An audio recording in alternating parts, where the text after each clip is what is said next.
one critical issue for cities is what to do with aged or redundant infrastructure.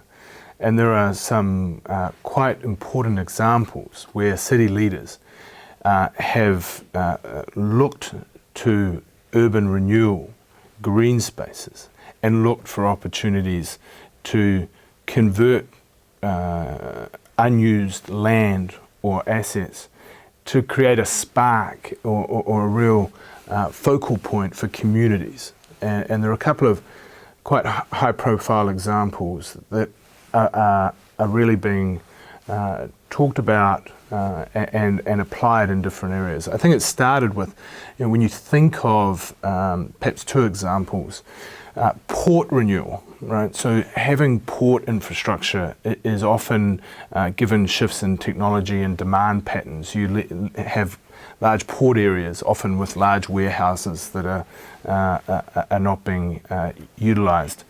And there have been some examples of converting that. So if you look at Wellington, the capital in New Zealand, went through a whole program of taking their wharf infrastructure and totally redoing this and bringing people into the harbour and using that as a focal point with, National Museum, apartments, commercial centres, recreational areas, such that it really brings people in a focal point. I think what they did with the Guggenheim in Bilbao is a great example where a city was struggling, but they had the land on the river and brought in this key investment, and that really did create a spark. When you think of in New York, where they took the rail line through the meat packing district and turned it into a walkway called the High Line.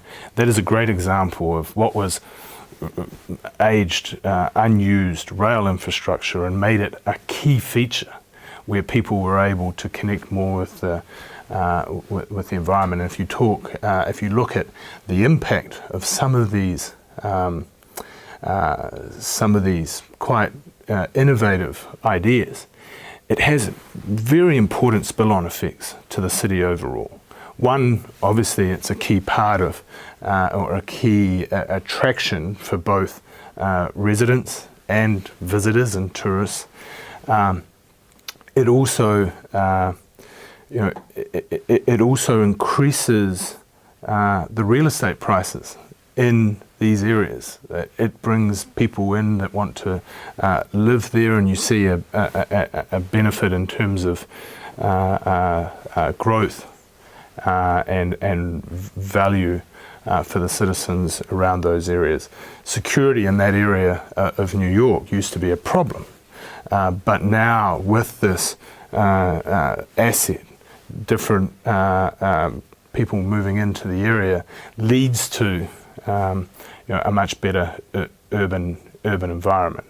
It can't happen everywhere, obviously, but looking and thinking creatively about that is something that more and more cities will not only look to do from an economic and livability perspective, but the citizens will start demanding those sort of things. And I think that applies in the developed as well as the developing world. And I think that creativity in the urban landscape will be important. One last example, which perhaps is challenging, and some cities are not growing. Some cities have people populations that leave either because the economic situation is worsening, manufacturing jobs are leaving.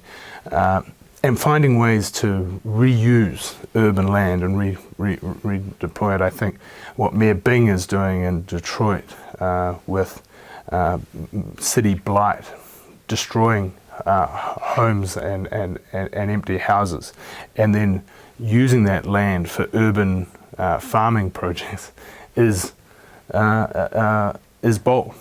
It at least gives a sense that there is, that there is movement and potential to do things much more creatively. hoping, of course, in time that this sort of activity will re-spark density in some areas and lead to a renewal in the city.